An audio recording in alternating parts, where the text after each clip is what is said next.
She walked into the VIP lounge she reserved weeks ago, only to find her name erased, her presence questioned, and a white guest sipping champagne in her place.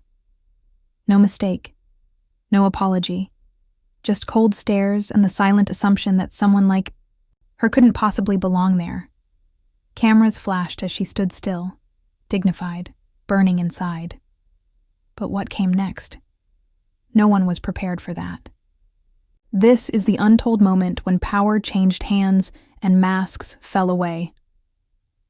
In Black CEO's VIP room, stolen by white guest. Minutes later, she fires them all. Welcome, story lovers. From where are you watching? Comment the name of your city. Everyone in the company knew Camille Johnson.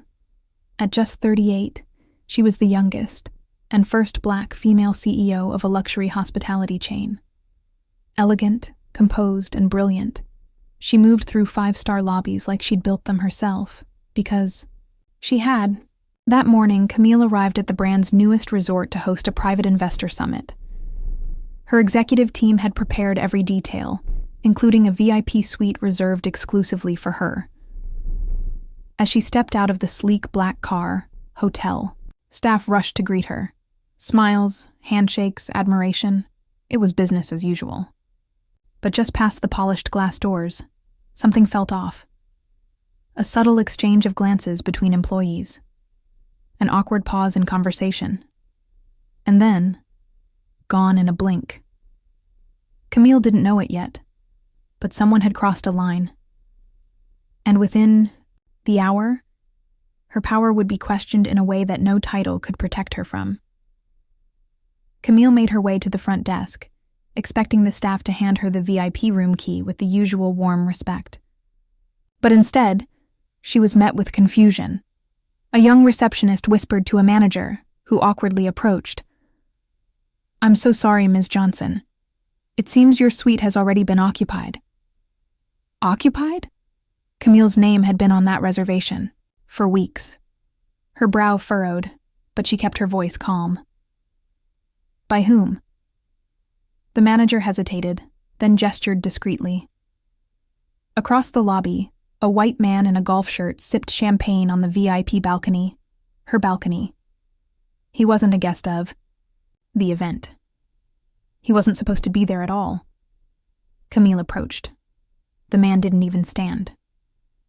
"Is there a problem?" he asked flatly, eyes scanning her up and down. He assumed she was staff. What followed was worse. Hotel management apologized, to him. Called it a misunderstanding. Told Camille they'd sort something out. A junior suite, maybe. Her executives watched in stunned silence. No one said a word. Camille's voice trembled, but not with fear. With fury. She didn't raise it. Not yet. She simply turned and walked away, heels echoing through the marble halls. Because Camille wasn't just a guest. She owned the brand. And in minutes, everyone who forgot that would remember. Permanently. Camille stood silently at the head of the conference room table. Every executive, manager, and staff member who had witnessed the insult now sat before her. She reached into her bag and pulled out a folder. The contract for the hotel. Her signature was on every page. She calmly read the clause that allowed immediate termination of any personnel for misconduct or discrimination. Then she looked up. The room went still. 3 department heads, including the manager who handed her suite to a white stranger, were dismissed on the spot. The man who took her room, escorted out, banned for life. No yelling, no dramatics. Just the raw power of someone who refused to be invisible in her own empire. For a long moment, no one moved. Camille closed the folder. "Let that be a reminder," she said quietly. "Dear audience, if you're enjoying the story, don't forget to give it a like. It really helps. Thanks for watching. Subscribe to our channel for more powerful stories and moments that matter. Camille didn't need revenge. She needed respect. And she earned it, not by shouting, but by showing the world exactly who she was. After the incident, policies were rewritten, staff retrained, and the hotel issued a public apology. But for Camille, it wasn't about the suite. It was about the message that power has no color and dignity is not negotiable. The event went on, and so did she, gracefully, powerfully, unapologetically. Yet the sting of that day didn't disappear. It became fuel, a reminder of how often Black excellence is questioned until it answers in full. Because this isn't just Camille's story. It's the story of countless others who walk into rooms they built, only to be treated like outsiders.